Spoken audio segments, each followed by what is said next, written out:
My parents refused to pay a single dollar for my college. I worked 3 jobs, graduated law school with $127,000 in debt, paid it all back alone. Then my father had a heart attack. The hospital bill, $78,000. My mother called, desperate. "You're our only hope." That's when I found the bank statements. Over 16 years, they'd given my brother $340,000. For me, 0. I didn't refuse to help. I did something worse. I wrote them a check for $78,000, but with terms that would force them to face 16 years of favoritism. What I did next tore my family apart and cost me everything I'd built. But they finally saw me. But before I tell you how I made them pay the price, subscribe to our channel right now. Have you subscribed yet? For you, it's just 1 click. But for us, it's the fuel we need to keep finding and sharing stories that make you question everything. Thank you for being part of this community. Now let me tell you what happened. The phone rang at 3:17 a.m. on a Sunday, and I knew before answering that my life was about to split into before and after. Nobody calls at 3 a.m. with good news. Nobody calls at that hour to say, "Hey, just thinking of you," or "Guess what funny thing happened today?" 3 a.m. calls are reserved for the kind of news that rewrites your entire existence in the time it takes your heart to remember how to beat. I grabbed my phone from the nightstand, saw Mama on the screen, and felt my stomach drop into some dark place I didn't know existed inside me. My mother never called this late. My mother, Carmen Vasquez, who believed that phone calls after 9 p.m. were maleducado, rude, disrespectful of people's rest, was calling me at 3 in the morning, which meant something had happened to my father, which meant the world as I knew it was ending, and I hadn't even opened my eyes yet. "Mama?" My voice came out scratchy, thick with interrupted sleep and rising panic. I heard crying on the other end, not the gentle, dabbing eyes with tissue crying of telenovelas, but the raw, gasping sobs of someone whose worst fear has just materialized in front of them. "Mija, tu papa." Her voice broke completely, dissolved into incomprehensible Spanish mixed with English, the way she always spoke when emotions overwhelmed the careful bilingualism she'd cultivated over 40 years in Texas. I caught fragments. Corazon, hospital, cirugía, no sé si va a, and my brain, that traitorous organ trained by law school to find patterns and construct narratives from chaos, assembled the pieces into a picture I didn't want to see. Heart, hospital, surgery. Don't know if he's going to. The sentence she couldn't finish hung in the air between us, separated by 12 miles of San Antonio darkness and 38 years of complicated family history that suddenly felt irrelevant in the face of mortality. I was out of bed before I consciously decided to move, pulling on jeans over the oversized law school t-shirt I slept in, grabbing my keys, my wallet, my phone charger, the autopilot motions of crisis response that every eldest daughter of immigrants knows by heart. "I'm coming right now, Mama." Which hospital? Methodist? Of course it was Methodist. The big one on the medical center. The one with the cardiac unit. The one where people go when their hearts decide to stage a rebellion against decades of carne asada and stress, and the particular kind of exhaustion that comes from building a life in a country that never quite feels like home. I was in my car, engine running, before she finished giving me the room number. "Mija, drive safe, por favor. I can't lose both of you tonight." That phrase, both of you, hit me like a physical blow. My father was dying, or had almost died, or was in that terrible liminal space between living and not living, and my mother's brain had already jumped to the possibility of losing me too, in a car accident rushing to his bedside. Because that's what trauma does. It makes you see death everywhere, lurking in every shadow, waiting in every moment of inattention. The drive from my apartment in Southtown to Methodist Hospital normally takes 25 minutes. I made it in 14, and I'm not proud of that, but I'm not apologetic either. I drove like someone fleeing a crime scene, except the crime was time itself, stealing minutes that might be the last minutes, moments that might be the final moments. The streets were empty in that eerie way that only 3 a.m. streets can be, traffic lights blinking yellow, gas stations glowing like lonely outposts of civilization, the occasional truck rumbling past with a driver who looked as haunted as I felt.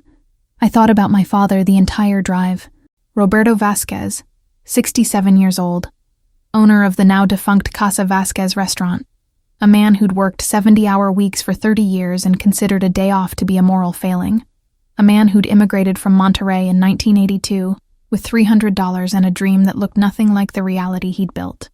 A man who loved me, I thought, in the way that men of his generation loved their daughters, quietly, awkwardly, through provision rather than affection, through criticism disguised as concern. I thought about the last time I'd seen him, 2 months ago at Sunday dinner, when he'd asked, again, when I was going to get married, and I'd said, again, that I was focused on my career, and he'd said, again, that careers don't keep you warm at night, and I'd left early, irritated, thinking I'd see him next month, or the month after, whenever I got around to it. Time, I'd thought, was infinite. My father, I'd assumed, was permanent. These were the lies we tell ourselves to justify our absence, our distance, our failure to show up for the people who made us. And now time was revealing itself to be the cruelest finite resource, and permanence was a fantasy we'd constructed to avoid confronting mortality. I parked in the emergency lot, illegally, half on the curb, I didn't care, and ran through the automatic doors into the fluorescent hell of hospital waiting rooms at 3:30 a.m. The smell hit me first, antiseptic and fear, cleaning solution and desperation, that particular hospital smell that lives in your nostrils for days after, reminding you that you were in a place where people fight death and sometimes lose. My mother was in the cardiac ICU waiting room, and I barely recognized her. Carmen Vasquez, who never left the house without lipstick and earrings, who considered presentable to be a moral obligation, looked like she'd aged 20 years in the span of hours. Her hair, normally pulled back in a neat bun, hung loose and wild around her face. Her eyes were swollen, nearly shut from crying. She wore mismatched clothes, a sweater over pajama pants, shoes without socks, the uniform of someone who'd been ripped from sleep by catastrophe and hadn't had time to care about appearances. When she saw me, she made a sound I'd never heard from her before, something between a sob and a gasp, and I crossed the room in 3 strides and caught her as she collapsed into my arms. "He's alive," she whispered into my shoulder, and I felt my knees go weak with relief so intense it was almost painful. "He's alive, mija, the surgery, they did it, they saved him, he's alive." She kept repeating it like a prayer, like if she said it enough times it would become permanent, irrevocable, a fact that couldn't be taken back. A doctor appeared, young, exhausted, the kind of tired that lives in your bones after a 12-hour shift of holding people's lives in your hands. "Dr. Patel," his badge said. "Cardiothoracic surgery." He explained in careful, practiced language what had happened. Massive myocardial infarction, heart attack, in human terms. Triple bypass, 2 stents, 4 hours of surgery. My father's heart had tried to quit, and Dr. Patel and his team had convinced it to keep going, at least for now. "He's stable," Dr. Patel said, and that word, stable, became the most beautiful word in the English language. Not healthy, not recovered, but stable, alive, still here. He'll be in ICU for at least 4 days, then we'll move him to cardiac recovery. He's sedated now, but you can see him briefly. My mother went first, and I waited in that terrible waiting room with its terrible coffee and its terrible magazines from 2019, and I thought about all the things I'd never said to my father, all the conversations we'd never had, all the ways I'd let distance become the defining feature of our relationship. When it was my turn, I walked into the ICU and saw my father, this man who'd always seemed invincible, who'd worked through flu and exhaustion and the slow death of his restaurant without ever admitting weakness, reduced to a body in a bed, tubes and wires connecting him to machines that beeped and hummed and kept him tethered to life. His chest rose and fell with mechanical precision, assisted by a ventilator. His face, normally animated with opinions and judgments and the particular intensity of men who believe they know how the world should work, was slack and empty. I stood there, looking at him, and felt something crack open inside me. Not love, exactly. Or not just love, but something more complicated.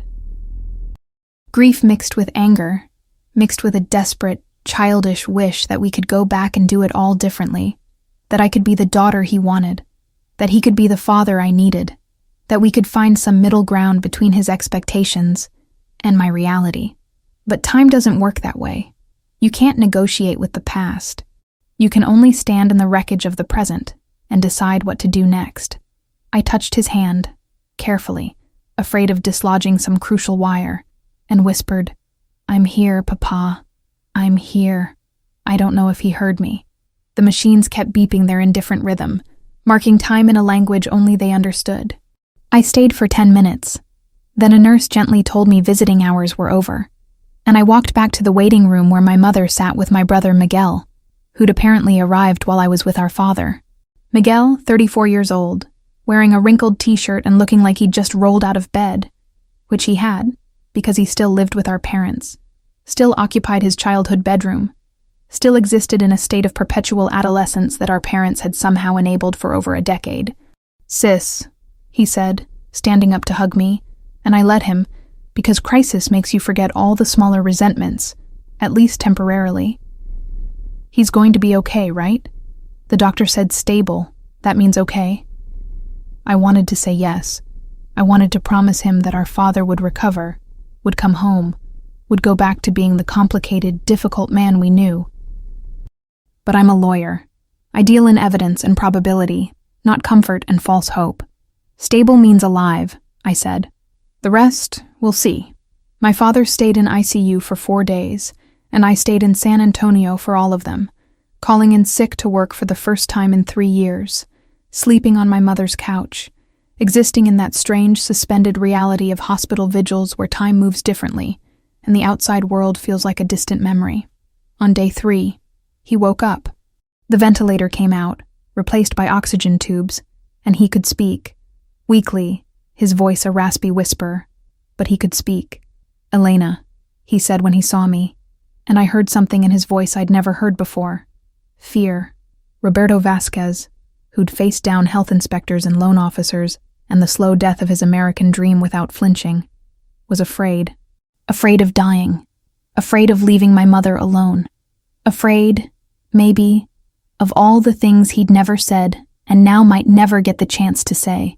I held his hand and told him he was going to be fine, and he looked at me with eyes that said he knew I was lying, but appreciated the effort. On day 4, Wednesday afternoon, the hospital billing department sent someone to discuss financial arrangements. A woman in business casual with a tablet and a practiced expression of sympathetic professionalism sat down with my mother and me in a small consultation room that smelled like industrial carpet cleaner and delivered the news with the efficiency of someone who has this conversation 12 times a day. The surgery, the ICU stay, the medications, the specialists, the total came to $186,000. My mother made a small sound, like she'd been punched. The billing woman continued. Insurance covered $108,000. The family's responsibility. She used that word, responsibility, as if it were a moral obligation rather than a financial catastrophe, was $78,000. $78,000. The number sat in the air between us, impossible and absolute. My mother's hands were shaking. "We don't have that," she whispered. "The restaurant closed. We used our savings to keep the house. We don't. We don't have that." The billing woman nodded with practiced sympathy and began explaining payment plans, financing options, the various ways the hospital could help us manage this debt over the next 5 to 10 years. I listened to her talk, watched my mother's face crumble as the reality settled in, and felt something cold and analytical click into place in my brain. The lawyer part of me, the part that solves problems and finds solutions, and doesn't allow emotion to cloud strategy. "Can we have a few days to review our options?" I asked, and the billing woman said of course. They understood this was a difficult time. "Take a week. Here's the itemized bill and the contact information for the financial services department." She left, and my mother turned to me with eyes full of desperate hope. "Mija, I don't know what we're going to do. Miguel can't help. He's between jobs again. And the house. We still owe so much on the house. And your father can't work for months. Maybe never again." And she was spiraling, panic overtaking coherent thought, and I put my hand over hers and said the words that would change everything, though I didn't know it yet. "Mama, Let me see your financial documents. Bank statements, tax returns, loan papers, everything. I can negotiate with the hospital, maybe set up a better payment plan, but I need to see the full picture first. She looked at me with such relief, such absolute trust, that I felt a stab of guilt for what I was about to discover. See, mija, see, whatever you need. You're so smart with these things, you'll know what to do. That phrase, you'll know what to do, would echo in my head for months afterward, taking on new and bitter meanings. That evening, my mother brought me 3 years of tax returns, 5 years of bank statements, mortgage documents, loan papers, credit card statements, everything financial she could find, stuffed into a canvas grocery bag like evidence at a crime scene. I took it all back to my apartment that night, spread it across my dining room table, and began the work I do best, finding patterns in chaos, constructing narratives from numbers, building cases from evidence. I expected to find a struggling family living paycheck to paycheck, maybe some credit card debt, the normal financial stress of working-class Americans trying to stay afloat. What I found instead was a 15-year record of systematic, deliberate financial favoritism that made me feel like I was drowning in my own living room. I started with the bank statements, working backward from most recent to oldest, and within an hour I'd identified a pattern. Regular transfers to Miguel, Zelle payments, checks, wire transfers. $50 here, $500 there, $2,000 for emergency car repair, $8,000 for business investment. I made a spreadsheet, because I'm the kind of person who makes spreadsheets when my world is falling apart, because numbers are controllable when emotions aren't, and began logging every transfer, every check, every payment to my brother over the past 5 years visible in these statements. The total made me nauseous. $83,000 in 5 years, but the statements only went back 5 years. I pulled out the tax returns, looking for other clues, and found them. Deductions for business loans to family members. I found loan documents. My parents had taken out a second mortgage on their house in 2019 for $60,000. The loan application listed the purpose as home improvements, but I found the canceled check, made out to Miguel, memo line reading, Taco Now app investment, the app that never launched, the $60,000 that vanished into my brother's latest failed dream. I worked through the night, cross-referencing documents, building a timeline, constructing a complete financial history of my family's relationship with my brother. By 6 a.m., when the sun started bleeding through my apartment windows, I had the full picture, and it was devastating. Over 16 years, from 2008, when Miguel was 18 and wrecked his car, to 2024 last month, my parents had given him $340,000. Not loaned, given. I found no loan agreements, no repayment schedules, no expectation of return. Just transfer after transfer, check after check, a steady hemorrhaging of money into the black hole of my brother's perpetual failure to launch. $340,000 for a food truck that failed in 8 months. For a Subway franchise he lost through mismanagement. For an app that never got past the concept stage. For a mezcal brand that produced exactly 3 bottles. For cryptocurrency investments that lost 90% of their value. For rent, for car payments, for credit card debt, for DUI legal fees, for endless emergencies that somehow only Miguel ever seemed to have. And then I did the thing that broke me. I searched for my own name in those documents. Searched for any transfer, any check, any loan, any financial support given to Elena Vasquez over those same 16 years. I found exactly 3 instances. $200 for my 25th birthday, $300 for Christmas 2019, $150 for my 30th birthday. Total, $650 in 16 years. I had asked for help exactly twice in my adult life. Once, when I was 24 and in my second year of law school, drowning in debt, working 3 jobs, and my car died, completely, catastrophically died, and I needed $3,000 for a used replacement because I couldn't get to work or school without one. My father had said, "Elena, you're an adult now. Adults solve their own problems. This is how you learn." I'd taken out another loan, added it to the mountain of debt I was already carrying, and bought a 12-year-old Honda that lasted just long enough to get me through graduation. The second time was when I was studying for the bar exam and asked if I could move home for 3 months to save money on rent and focus on studying. My mother had said, "Mija, your father thinks it's better if you stay independent. You're so close to finishing, you can do it."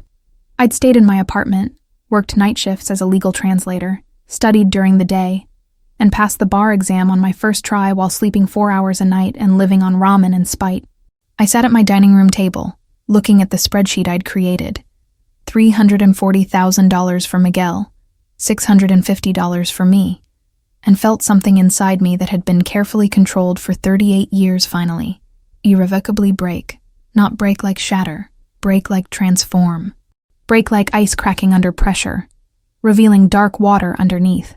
I had spent my entire adult life telling myself a story about my family. They were traditional, yes, but they loved me. They were from a different generation, yes, but they were proud of me. They didn't help me financially because they believed in teaching independence, in making me strong, in preparing me for a world that wouldn't coddle me.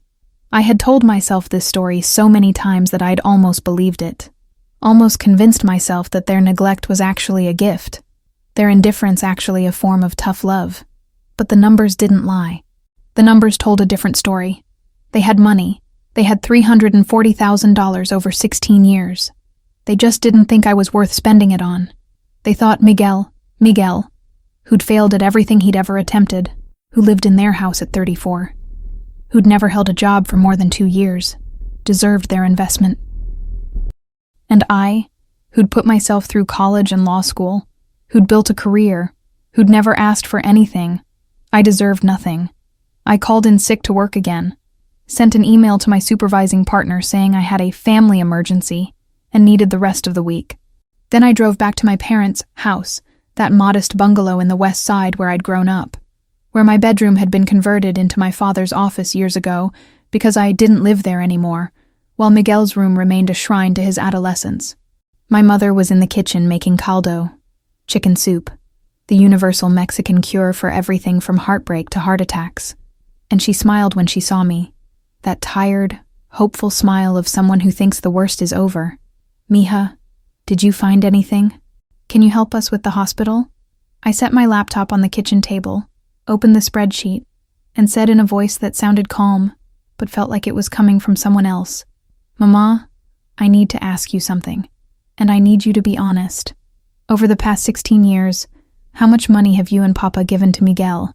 I watched the color drain from her face, watched her hands, which had been chopping cilantro, go still, watched her eyes dart toward the door, as if checking for escape routes.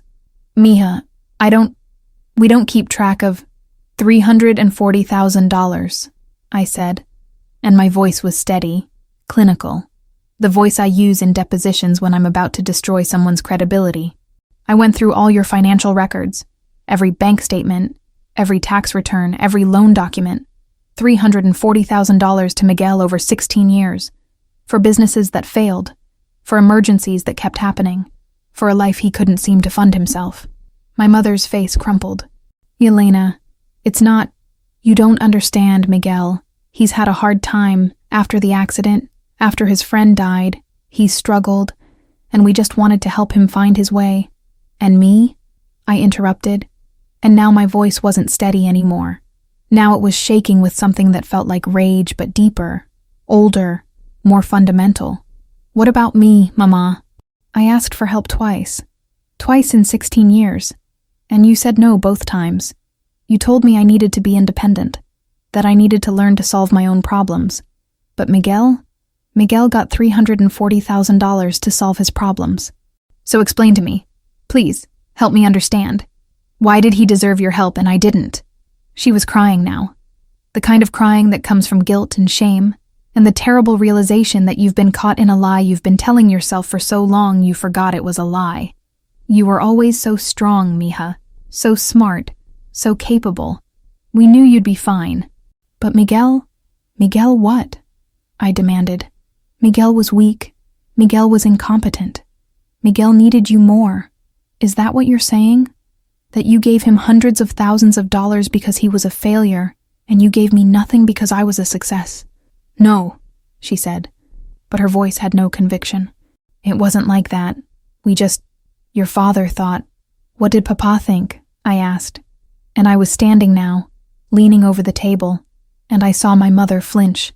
Actually flinch, as if I might hit her, which made me feel sick, because I would never, but also made me realize how angry I looked, how much rage I was carrying in my body. Tell me what Papa thought. Tell me the truth. She took a shaky breath. He thought Miguel needed more help because he's a man, because men have to provide for families, have to build something, have to be successful or they're nothing. And you were going to get married, have a husband who would take care of you, so you didn't need. She stopped, realizing what she was saying, how it sounded, but it was too late. The truth was out, hanging in the air between us like poison gas. I was going to get married, I repeated slowly. So I didn't need an education, didn't need a career, didn't need help, because some hypothetical husband would take care of me. I laughed, and it sounded unhinged even to my own ears. Mama, I'm 38 years old. I'm not married. I don't have a husband. I have a law degree I paid for myself, a career I built myself, a life I created from nothing because you and Papa decided that Miguel's potential was worth investing in, and mine wasn't. And now you need $78,000. And Miguel can't help because he's between jobs again. So you called me, the daughter you didn't think was worth helping. You called me to save you. The silence that followed was the loudest sound I'd ever heard. My mother stood there, tears streaming down her face, cilantro forgotten, and I saw in her expression the moment she understood. She had broken something that couldn't be fixed with apologies or explanations. She had revealed a truth that, once spoken, couldn't be unspoken. I'm Elena, she whispered. Please, Mija, I'm sorry. We made mistakes, but your father is in the hospital. He almost died. Please don't. Don't what? I asked. Don't be angry. Don't feel betrayed. Don't question why I should save the people who never thought I was worth saving. I closed my laptop, picked up my keys. I need to think. I'll call you tomorrow. I walked out of that house, got in my car, and drove aimlessly through San Antonio for 2 hours, crying so hard I had to pull over 3 times because I couldn't see the road. I didn't sleep that night. Instead, I sat in my apartment and did what I always do when emotions threaten to overwhelm logic. I worked. I researched promissory notes, lien laws in Texas, family loan agreements, debt collection procedures. I read case law about intrafamily financial disputes. I calculated payment schedules and interest rates and collateral values. By dawn, I had a plan. It wasn't revenge. Revenge would have been refusing to help, letting them drown in debt, walking away from the family that had walked away from me. This was something else, something colder and more calculated. This was accountability. I was going to help them, but I was going to make them face, in concrete and undeniable terms, exactly what they'd done. I was going to force them to see the cost of their choices, and I was going to make sure that Miguel, golden child Miguel, perpetual victim Miguel, $340,000 Miguel, finally had to take responsibility for something. I called a lawyer I knew from law school, Marcus Chen, who specialized in family law and estate planning, told him what I needed: a legally binding promissory note, a lien agreement, payment terms that were fair but firm. He listened to the whole story and then said, Elena, are you sure about this? Once you put this in writing, once you make it legal, you can't take it back. Family relationships don't survive this kind of thing. I said, Marcus, my family relationship died 16 years ago. I just didn't know it until now. The documents took 3 days to prepare. While I waited, I had to solve another problem: how to get $78,000. I'm a lawyer, yes, and I make decent money, $85,000 a year as a senior associate at a small immigration law firm. But I'm not rich. I'd spent the last decade paying off student loans.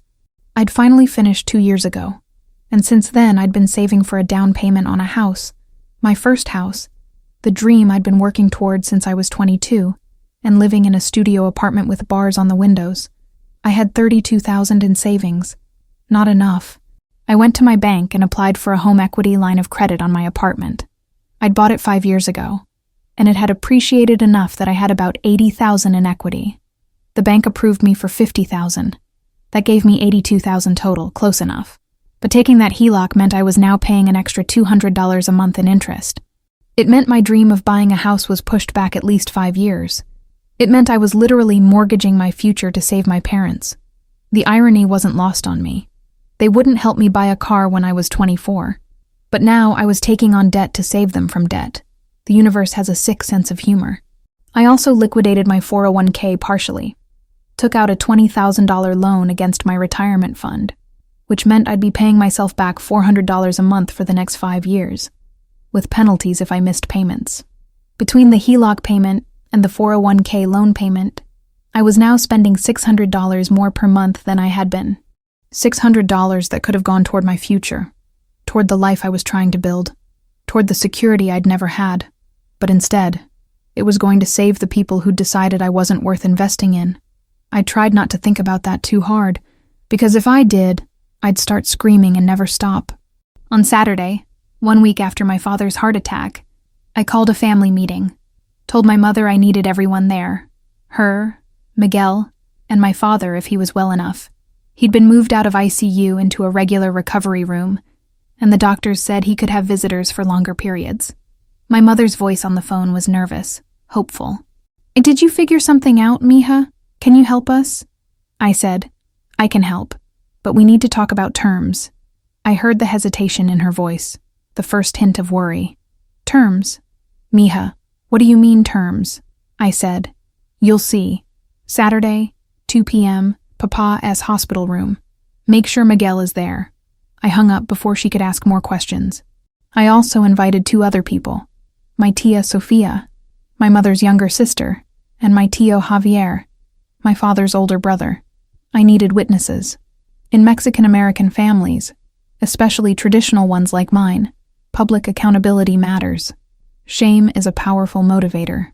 If I confronted my parents privately, they could rationalize, minimize, make excuses.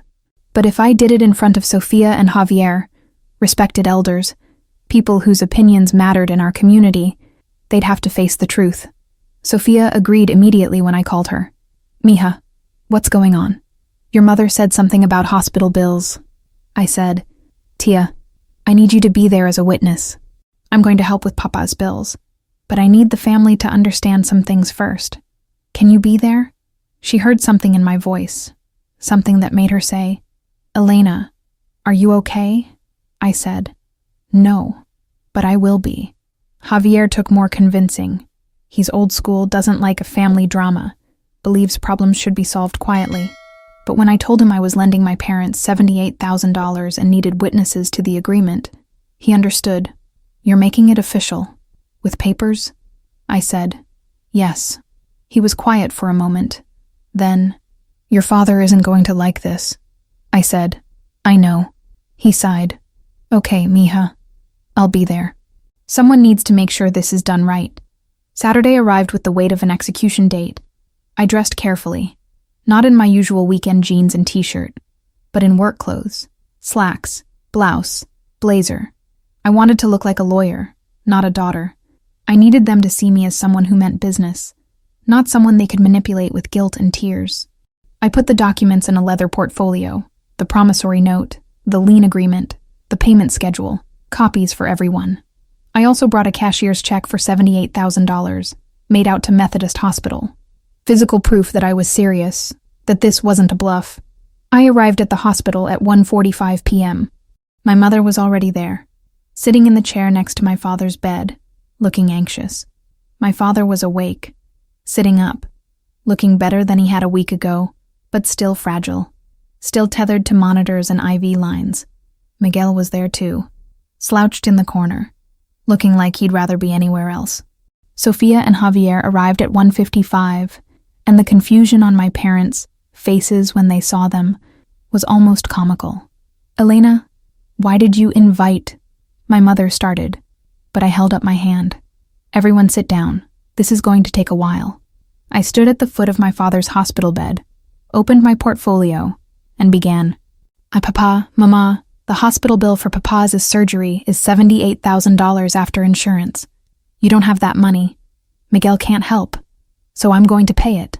I pulled out the cashier's check, held it up so everyone could see. My mother gasped. My father's eyes widened. Miguel sat up straighter. But, I continued, I'm not giving you $78,000. I'm lending it to you. Here are the terms. I distributed copies of the promissory note to everyone in the room. This is a legally binding loan agreement. You will pay me back $730 per month for 10 years. That's the $78,000 plus 2% annual interest, which is well below market rate. If you miss 3 consecutive payments, I can place a lien on your house and force a sale to recover the debt.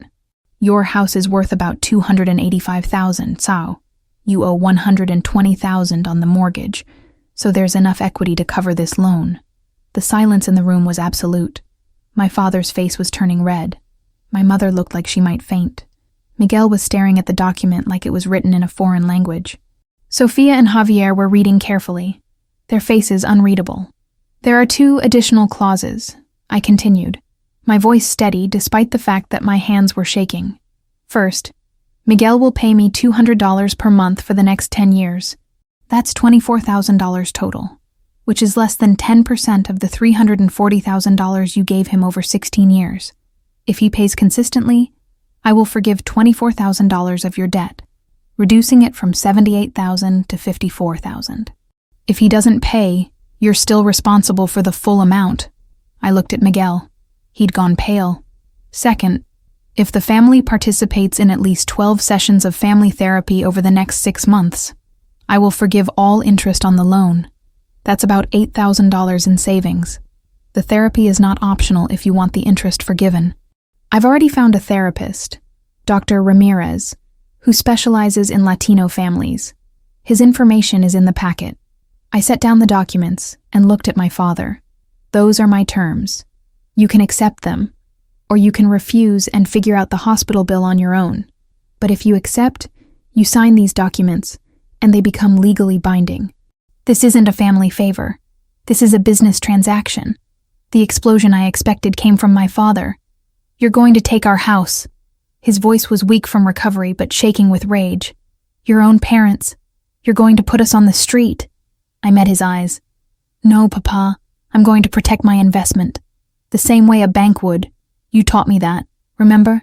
You told me when I asked for help with my car that adults solve their own problems, that I needed to learn how the real world works. Well, this is how the real world works.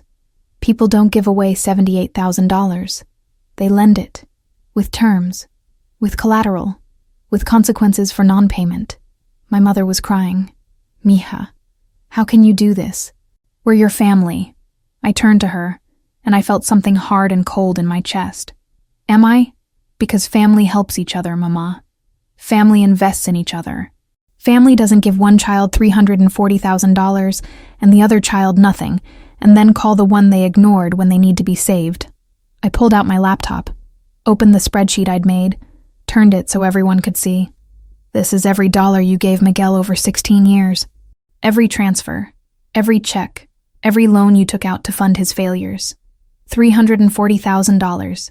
And this, I pointed to a different column, is every dollar you gave me. $650. Total. In 16 years. Sophia made a small sound.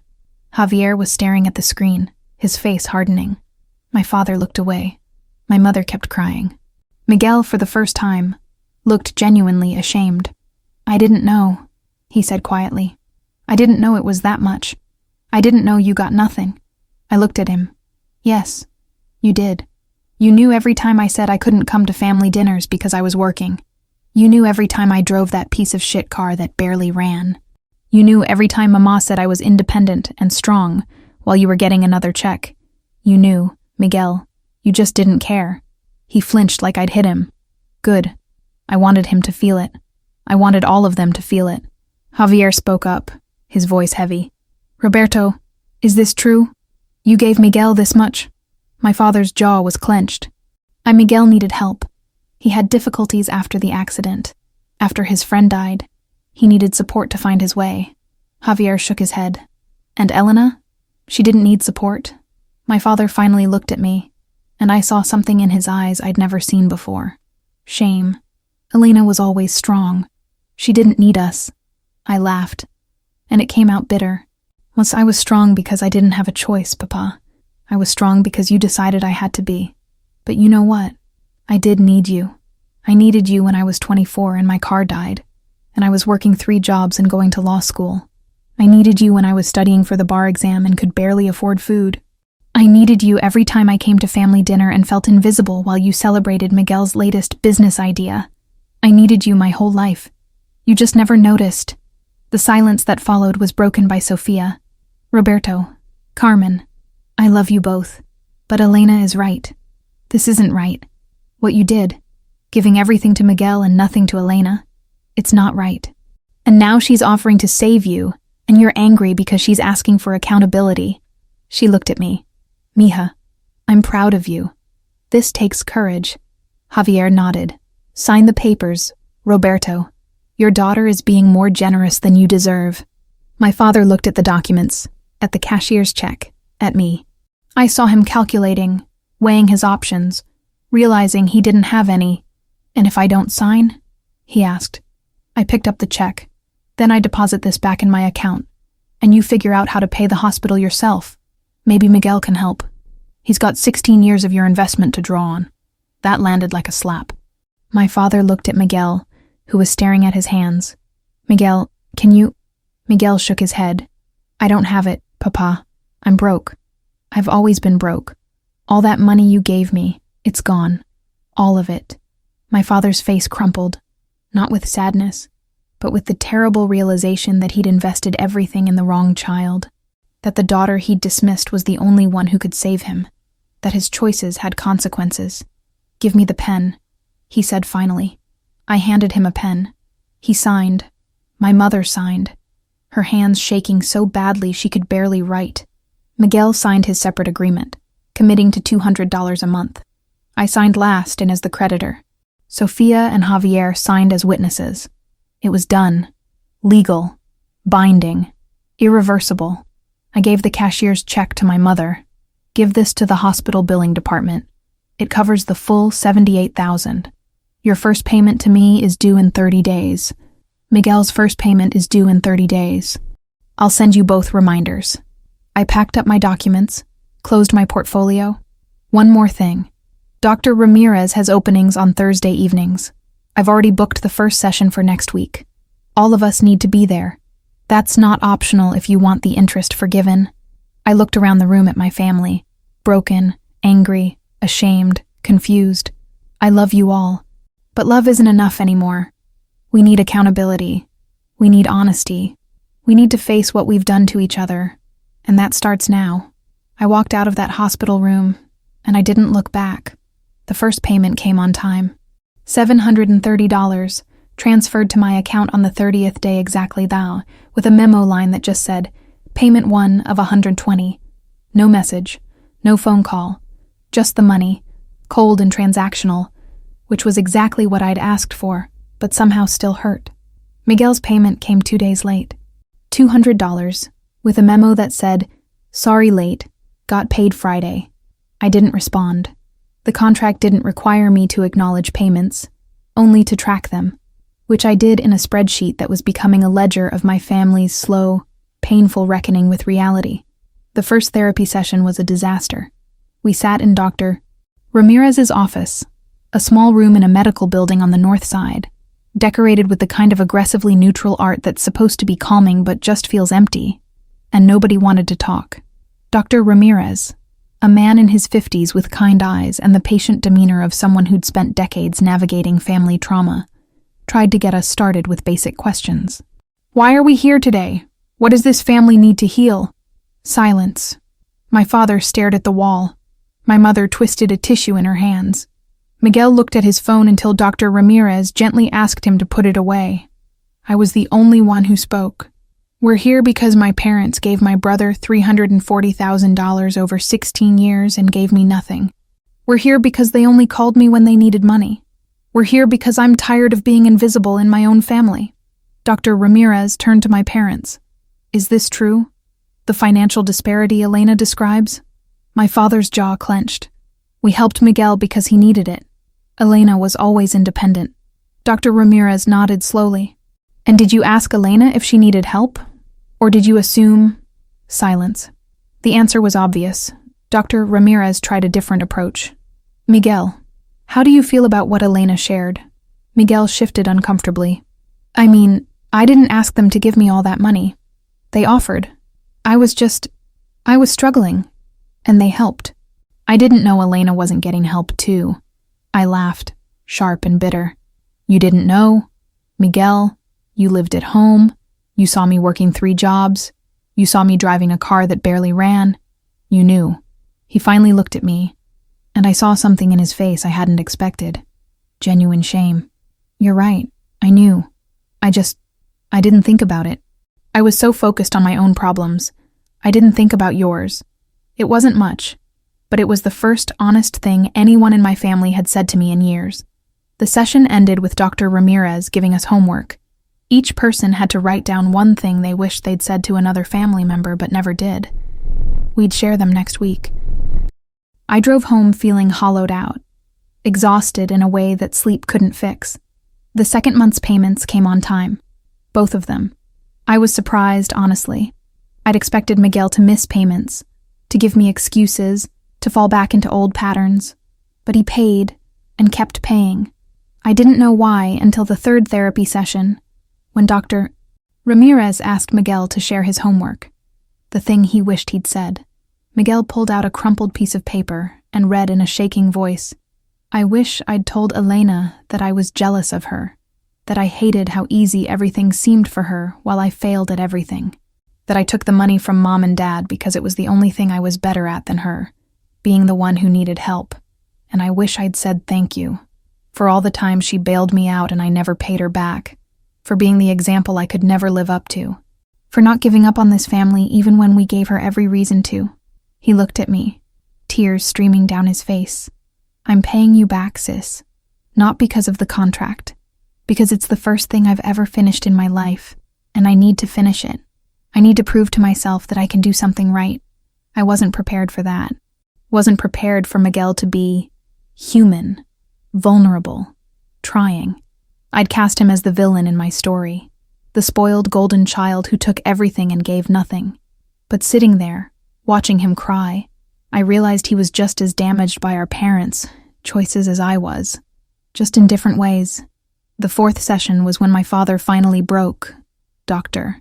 Ramirez had been pushing him for weeks, asking him to articulate why he'd treated his children differently, and my father had deflected, rationalized, blamed cultural differences and generational expectations. But this session, Dr. Ramirez asked a different question. Roberto, what did your father teach you about being a man? My father went very still. Then, slowly, he began to talk about growing up in Monterrey in the 1960s, the youngest of 5 brothers, about his father, a mechanic who drank too much and hit too hard, about learning that men who showed weakness were destroyed, that providing for family was the only measure of worth, that sons carried the family name and daughters were temporary, destined to belong to other families. I thought I was protecting Elena, he said, and his voice was raw. I thought if I made her strong, made her independent, she'd survive anything. Because the world is hard for women, especially Mexican women, especially women who want more than tradition allows. I thought I was preparing her. Dr. Ramirez leaned forward. And Miguel? What were you preparing him for? My father's face crumpled. I was trying to make him into something I never was. Successful. Respected. A man who built something. But every time he failed, I kept trying. Kept investing. Because if he failed, it meant I failed. It meant I couldn't even raise a son right. He looked at me. Finally. Really looked at me. Elena, I was wrong. About everything. You didn't need to be made strong. You were already strong. And I missed it. I missed you. I was so busy trying to fix Miguel that I didn't see I was breaking you. I wanted to stay angry. Anger was clean, simple, protective. But sitting there, watching my father, this man who'd terrified me as a child, whose approval I'd chased my whole life, admit he was wrong. I felt the anger start to crack. Not disappear, just crack. Enough to let something else in.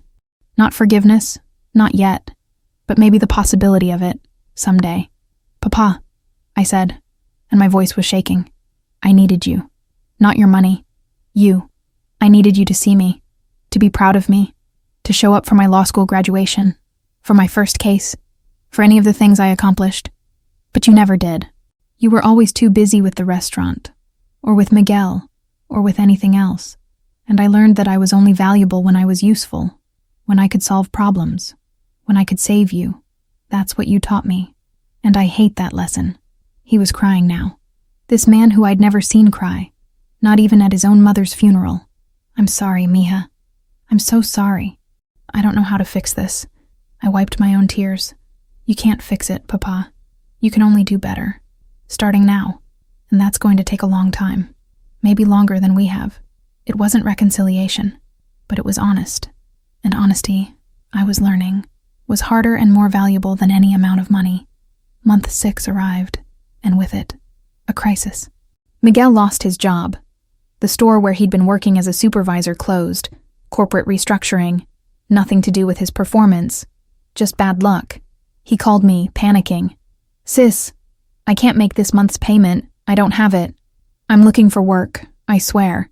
But I need maybe 2 weeks, maybe a month. I could have said no. The contract was clear.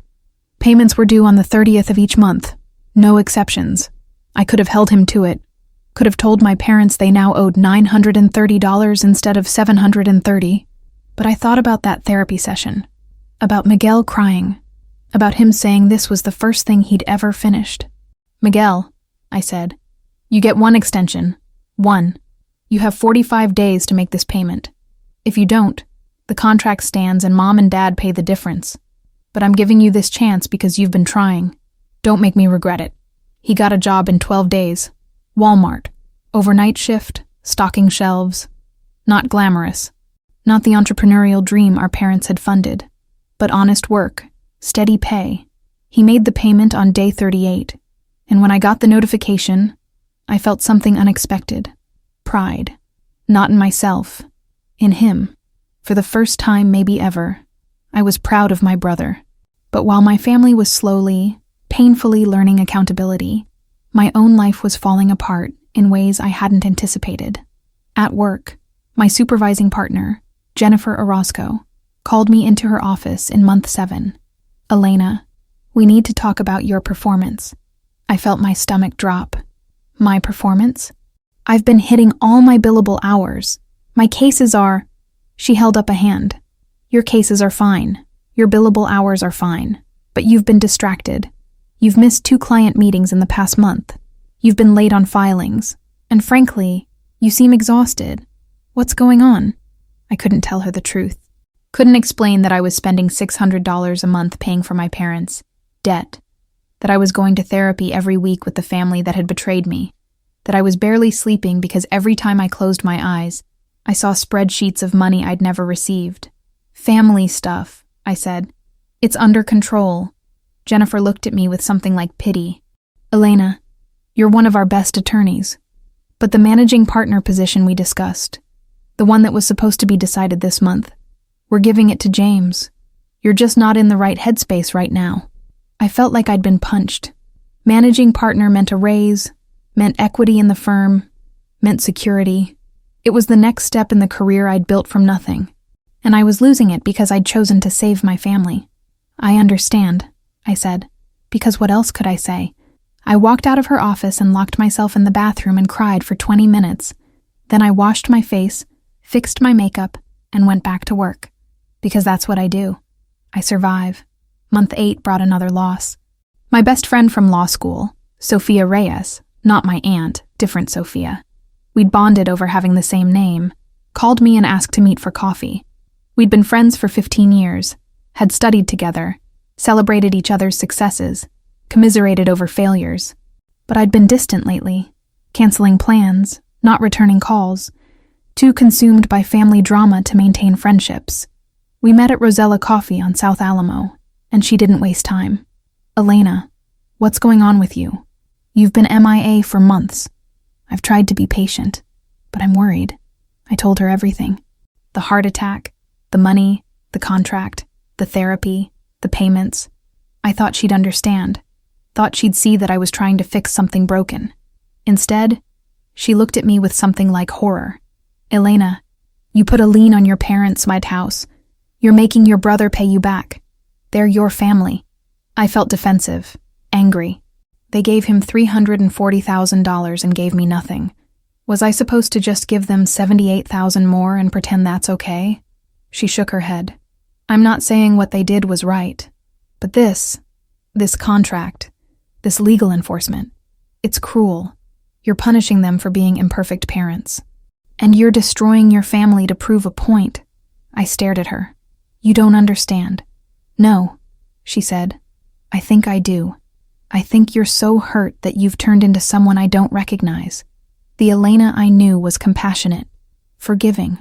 This person who treats her family like a business transaction. I don't know her." She stood up. "I hope you figure out what you really want, Elena. Because from where I'm sitting, you're winning the battle and losing the war. You're getting your money back, but you're losing yourself." She left.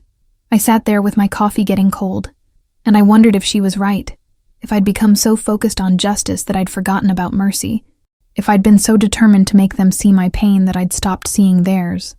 I didn't have an answer. I still don't. That night, I lay in bed and thought about the cost of being right. I'd gotten my family to acknowledge what they'd done. I'd forced accountability. I'd made them face consequences. But I'd also lost a promotion, lost a friendship, lost sleep, lost peace, lost the version of myself that could forgive without conditions. Was it worth it? I didn't know. All I knew was that I couldn't go back. The contract was signed. The payments were being made. The therapy was happening. We were all locked into this path I'd chosen, and the only way out was through. Month 12 arrived with the weight of a milestone. 1 year since my father's heart attack. 1 year since I'd discovered the truth about my family's finances. 1 year of monthly payments, weekly therapy sessions, and the slow, grinding work of trying to rebuild something that had been broken for decades. Dr. Ramirez called it progress. I called it survival. We'd completed the required 12 therapy sessions months ago, which meant I'd forgiven the interest on my parents' loan, $8,000 they'd never have to pay. But we'd kept going to therapy anyway, because stopping felt like giving up, and none of us were ready to admit defeat. The sessions had evolved. We weren't screaming at each other anymore. We were talking, actually talking, about things we'd never discussed. My father's childhood trauma, my mother's regrets, Miguel's accident and the PTSD he'd never treated, my own feelings of invisibility and inadequacy. It was painful. Every session left me feeling like I'd been emotionally flayed. But it was also necessary. Like lancing a wound that had been infected for years. It hurt, but it was the only way to heal. Miguel had made every single payment. 12 months.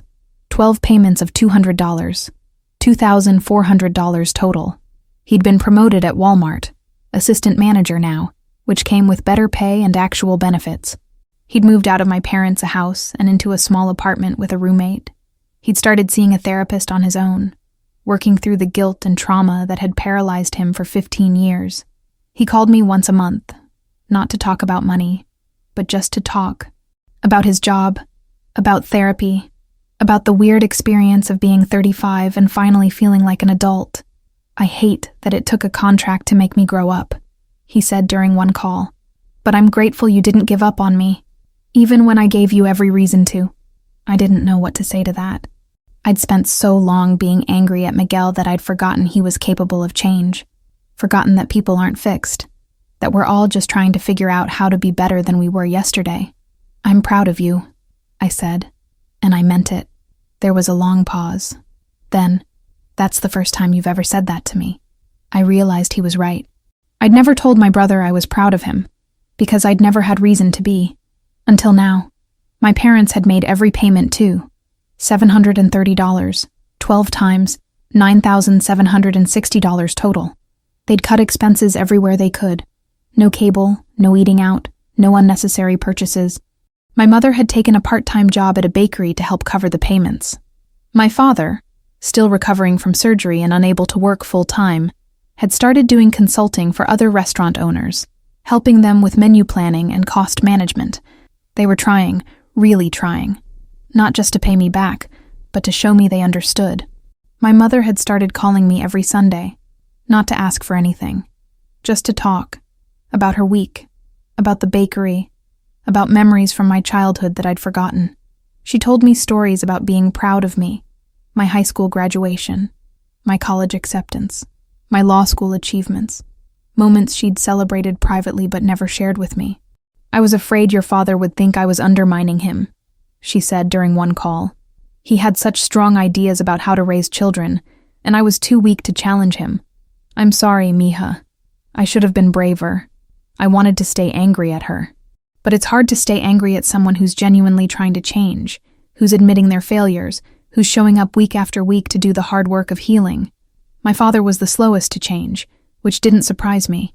Men of his generation, especially men raised in machismo culture, don't easily admit they were wrong, but he was trying in his own way.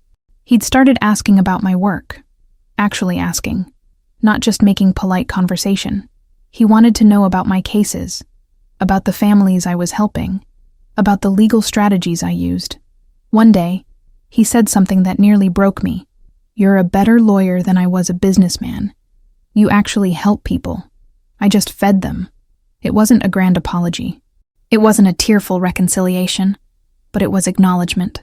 It was him seeing me, finally, as something other than the daughter who didn't need him. During one therapy session in month 14, Dr. Ramirez asked my father to do an exercise. "Roberto, I want you to tell Elena directly what you wish you'd done differently." My father looked at me, and I saw him struggling, saw decades of pride and stubbornness warring with the desire to be honest. Finally, he spoke. "I wish I'd gone to your law school graduation. Your mother wanted to go, but I said we couldn't afford to close the restaurant for a day. That was a lie. I could have closed. I didn't think it mattered to you. You seemed so independent, so far beyond needing us. But I should have been there. I should have celebrated you." He paused, swallowed hard. "And I should have celebrated you every day of your life, and instead I made you feel invisible. I'm sorry, mija. I'm so sorry." I cried. Not the angry crying I'd done for months, but the kind of crying that comes from grief. Grief for the relationship we could have had. Grief for the father he could have been. Grief for the daughter I could have been if I'd felt loved instead of tolerated. "I needed to hear that," I said. "I've needed to hear that my whole life." He nodded. "I know. And I'm going to spend the rest of my life trying to make up for not saying it sooner. It wasn't enough. It would never be enough. But it was something.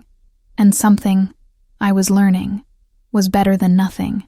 But while my family was healing, I was falling apart in ways I hadn't anticipated. The $600 a month I was spending on the HELOC and 401k loan was crushing me financially. I'd had to give up my dream of buying a house, not just delay it, but abandon it entirely. The math didn't work anymore.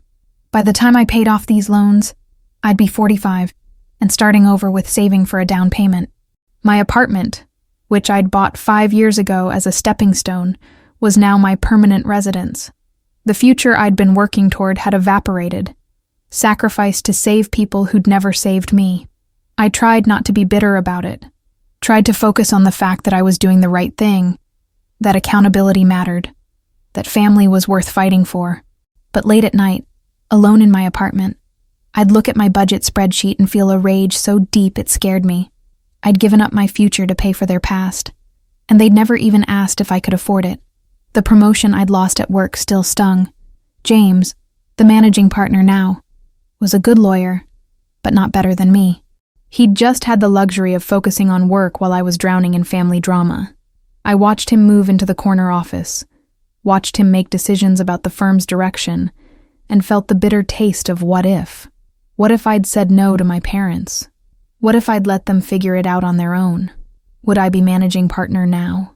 Would I have my house? Would I have the life I'd been building before my father's heart decided to explode and take my future with it? I didn't know. I'd never know. That's the thing about choices. You only get to see the path you took, not the paths you didn't. And I'd taken this path, with all its costs and consequences, and now I had to live with it. Sophia Reyes, my former best friend, Never called again. I'd reached out twice, trying to explain, trying to make her understand. She'd responded with polite, distant texts. I hope you're well. Glad things are working out. The friendship was over. I'd lost her by choosing justice over mercy, accountability over grace. Was I right to do it? I still didn't know. All I knew was that the cost of being right was higher than I'd calculated. Month 18 arrived, and with it, an unexpected gift. My parents invited me to Christmas dinner. Not unusual. I'd been going to family dinners throughout this whole ordeal, but this time felt different. When I arrived, the house was decorated more elaborately than usual. The tree, normally small and modest, was large and covered in lights. The dining table was set with my grandmother's good china, the stuff that only came out for major celebrations. My father, looking healthier than he had in 2 years, greeted me at the door. "Mia, thank you for coming. We have something for you." I felt nervous, suspicious. My family didn't do surprises well. We sat down, me, my parents, Miguel, Tia Sofia, and Tio Javier, who'd become regular fixtures at family gatherings, self-appointed witnesses to our healing. And my father stood up. "Elena, 18 months ago, you saved my life, not just by paying for my surgery, but by forcing this family to face the truth about ourselves. It's been the hardest year and a half of my life, harder than immigrating, harder than losing the restaurant, harder than the heart attack, because you made me see that I'd failed as a father, that I'd hurt the daughter I love by trying to fix the son I was afraid for." He pulled out an envelope. "This isn't enough. It will never be enough. But it's a start." He handed me the envelope. Inside was a deed, the deed to their house, but it wasn't a transfer of ownership. It was a will amendment, notarized and legal. "When I die," my father said, "the house goes to you, not split between you and Miguel, just you. The house is worth about $285,000. We owe $120,000 on the mortgage. The equity, $165,000 is yours. Miguel and I have discussed this. He agrees." I looked at Miguel, expecting resentment, but saw only acceptance. "Sis, you've earned it. You've been carrying this family for years. It's time we acknowledge that." I didn't know what to say. The house I'd grown up in, the house that held every memory of my childhood, good and bad, would be mine. It wasn't the same as getting $340,000 over 16 years. It wasn't equal, but it was something. It was acknowledgement. It was my parents saying, finally, that I mattered. "There's more," my mother said. She handed me a small box. Inside was a necklace, a simple gold chain with a pendant, a tiny book. "Your abuela gave this to me when I graduated high school. It's supposed to represent education, knowledge. I was going to give it to you when you graduated law school, but your father said it wasn't appropriate, that you didn't need sentimental things. I should have given it to you anyway. I should have stood up to him. I'm giving it to you now, 18 years late, because you deserve to know that I was always proud of you, even when I didn't say it." I put on the necklace with shaking hands. It felt like more than jewelry. It felt like an apology, an acknowledgement, a promise to do better. We ate dinner, tamales and pozole and all the traditional foods of my childhood, and for the first time in years, maybe decades, it felt like family.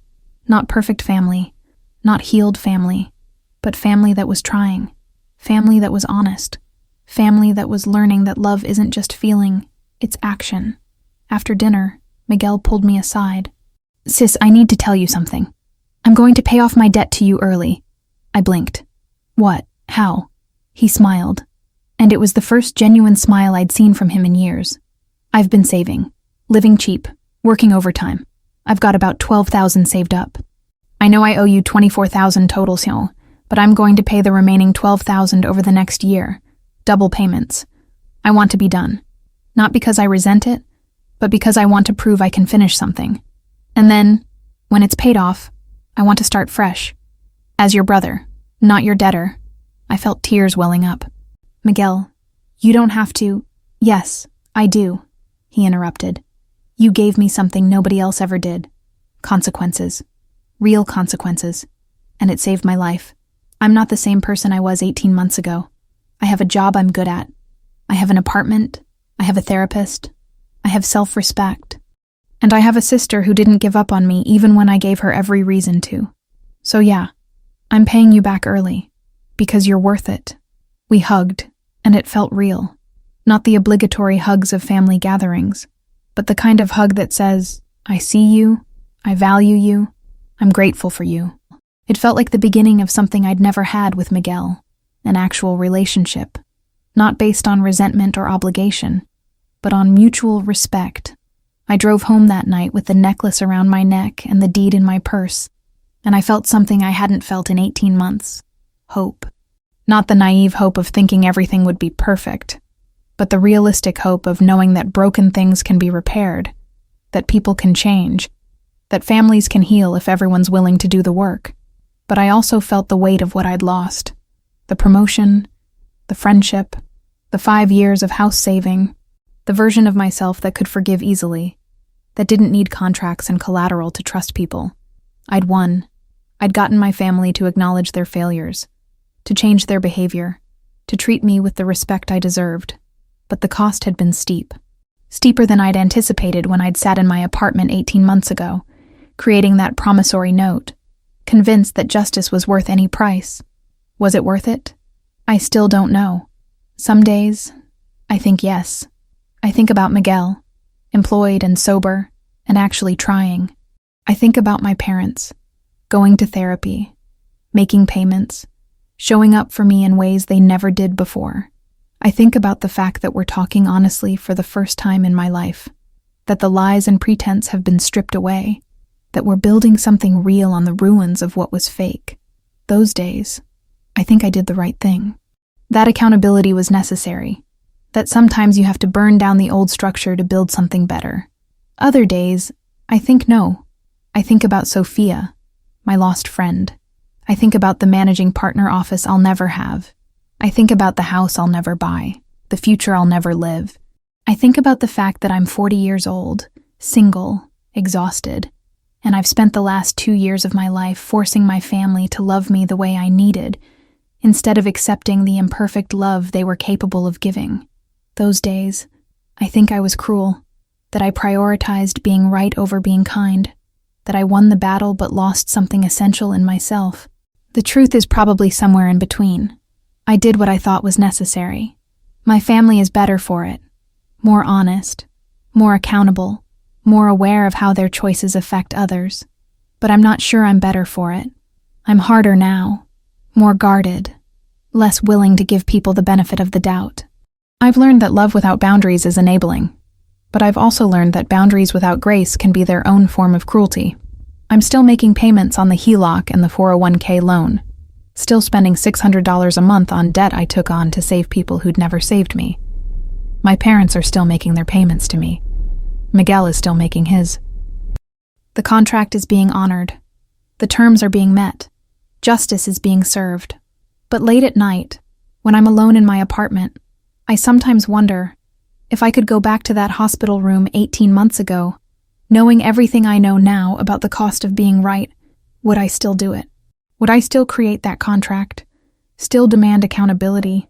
Still choose justice over mercy? I don't know. And maybe that uncertainty is the real cost.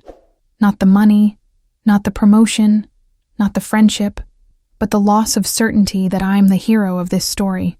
The uncomfortable realization that maybe there are no heroes here. Just a family of broken people, trying to heal and hurting each other in the process. All I know is this. My father is alive. My family is talking. Miguel is growing up. My parents are trying. And I'm still here, still standing, still surviving. Maybe that's enough. Maybe that has to be enough. Because the alternative, walking away, cutting them off, choosing my own peace over their redemption, might have been easier, but it wouldn't have been me. For better or worse, I'm the daughter who stays, who fights, who demands better because I believe better is possible, even when it costs me everything, even when I'm not sure it's worth it, even when I'm standing in the wreckage of my own choices, wondering if justice and healing can coexist, or if I had to choose one and live with the consequences of abandoning the other. I chose justice, and I'm still learning to live with what that choice cost me. Maybe someday I'll have an answer. Maybe someday I'll know if it was worth it. But today, all I have is this: a family that's trying, a debt that's being repaid, and a heart that's still deciding whether being right was worth being alone.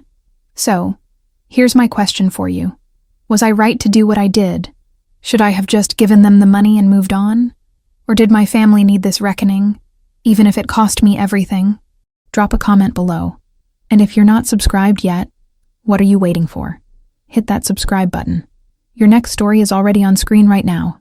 Click it. I'll see you there.